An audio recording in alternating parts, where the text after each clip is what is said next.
Carta aos Romanos, capítulo 15. O dever de agradar os outros. Nós que somos fortes na fé devemos ajudar os fracos a carregarem as suas cargas e não devemos agradar a nós mesmos. Pelo contrário, cada um de nós deve agradar o seu irmão para o bem dele, a fim de que ele cresça na fé. Pois nem o próprio Cristo procurou agradar a si mesmo. Pelo contrário, como dizem as Escrituras Sagradas, as ofensas daqueles que te insultaram caíram sobre mim. Porque tudo o que está nas Escrituras foi escrito para nos ensinar, a fim de que tenhamos esperança por meio da paciência e da coragem que as Escrituras nos dão. Que Deus, que é quem dá paciência e coragem, ajude vocês a viverem bem uns com os outros, seguindo o exemplo de Cristo Jesus. E isso para que vocês, todos juntos, como se fossem uma só pessoa, louvem ao Deus e Pai do nosso Senhor Jesus Cristo. A boa notícia para todos os povos. Portanto, aceitem uns aos outros para a glória de Deus, assim como Cristo aceitou vocês. Pois eu lhes digo que Cristo se tornou servo dos judeus, a fim de mostrar que Deus é fiel, para fazer com que se cumprissem as promessas feitas por Deus aos patriarcas e para fazer com que os não-judeus louvassem a Deus pela sua bondade. Como dizem as Escrituras Sagradas, por isso eu te louvarei entre os que não são judeus e cantarei louvores a ti. Elas dizem também, vocês que não são judeus, alegrem-se com o povo escolhido de Deus. E dizem ainda, todos os que não são judeus louvem o Senhor, que todos os povos o louvem. E também Isaías diz, virá um descendente do rei Davi, filho de Jessé. Ele aparecerá para governar os que não são judeus, e eles terão esperança nele. Que Deus, que nos dá essa esperança, encha vocês de alegria e de paz por meio da fé que vocês têm nele, a fim de que a esperança de vocês aumente pelo poder do Espírito Santo. A franqueza de Paulo. Meus irmãos, estou certo de que vocês estão cheios de bondade, sabem tudo o que é preciso saber e são capazes de dar conselhos uns aos outros. Porém, nesta carta me atrevi a escrever com toda a franqueza para fazer com que vocês lembrem de coisas que já sabem. Eu escrevi assim por causa do privilégio que Deus me deu de ser servo de Cristo Jesus para trabalhar em favor dos que não são judeus.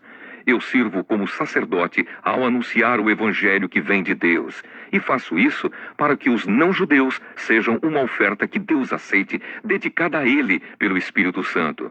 Portanto, por estar unido com Cristo Jesus, posso me orgulhar do serviço que faço para Deus.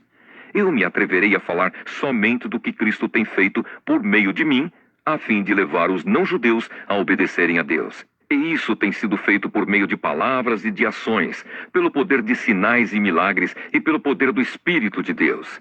Assim, viajando desde Jerusalém até a província da Ilíria, tenho anunciado de modo completo o Evangelho a respeito de Cristo, para não construir sobre alicerces colocados por outros. Tenho me esforçado sempre para anunciar o Evangelho nos lugares onde ainda não se falou de Cristo. Como dizem as Escrituras Sagradas, aqueles que nunca ouviram falar a respeito dele o verão, e os que não tinham ouvido falar sobre ele o entenderão. O plano de Paulo para visitar Roma. Por essa razão, muitas vezes eu quis visitá-los, mas isso não me foi possível. Porém, já que terminei o meu trabalho nessas regiões, e como há muitos anos tenho pensado em ver vocês, espero fazer isso agora. Gostaria de vê-los quando fizer a minha viagem para a Espanha. Gostaria também que vocês me ajudassem a ir até lá, depois de eu ter o prazer de estar com vocês por algum tempo. Mas agora vou a Jerusalém a serviço do povo de Deus que vive ali. Pois as igrejas das províncias da Macedônia e da Acaia resolveram dar uma oferta para ajudar as pessoas do povo de Deus em Jerusalém que estão necessitadas. Os próprios cristãos da Macedônia e da Acaia resolveram fazer isso. Mas, de fato, eles têm a obrigação de ajudar aqueles necessitados.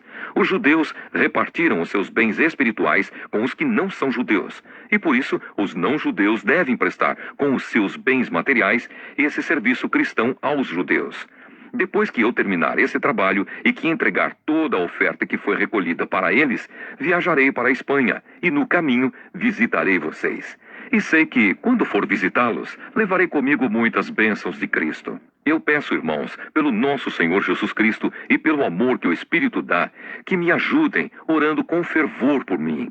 Orem para que eu escape das pessoas da Judéia que não creem em Cristo, e também para que a ajuda que eu vou levar a Jerusalém seja bem aceita pelo povo de Deus que vive ali. E assim, se Deus quiser, chegarei aí em Roma, cheio de alegria, e lhes farei uma visita que me dará um novo ânimo. E que Deus, a nossa fonte de paz, esteja com todos vocês. Amém.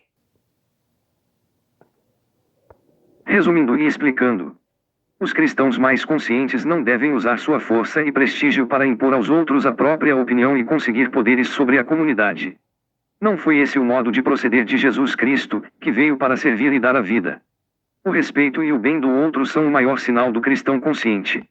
O acolhimento mútuo no amor é o caminho para que as mentalidades diferentes não quebrem a união da comunidade. Assim fez Cristo, que acolheu judeus e pagãos num só povo. Além disso, a comunidade não deve julgar que o fato de pertencer ao povo de Deus seja privilégio que a separa dos outros, antes, é fonte de responsabilidade, pois a vocação da comunidade é acolher todos como irmãos, testemunhando assim o projeto divino de reunir todos os homens. Paulo fala de seu ministério em termos de sacerdócio. Não um sacerdócio que se realiza sobre o altar, e sim através da evangelização, que reúne os homens na fé e na solidariedade com o mistério da morte e ressurreição de Cristo. A comunidade de Jerusalém era formada por cristãos provenientes do judaísmo. Para Paulo, a coleta material feita pelos pagãos em favor dessa comunidade pobre é sinal visível da unidade da igreja que reúne, ao mesmo tempo, cristãos vindos do judaísmo e cristãos vindos do paganismo. Além disso, a coleta é resposta à obrigação assumida anteriormente. Confira Gálatas 2 verso 10, notas em 2 Coríntios 8 a 9.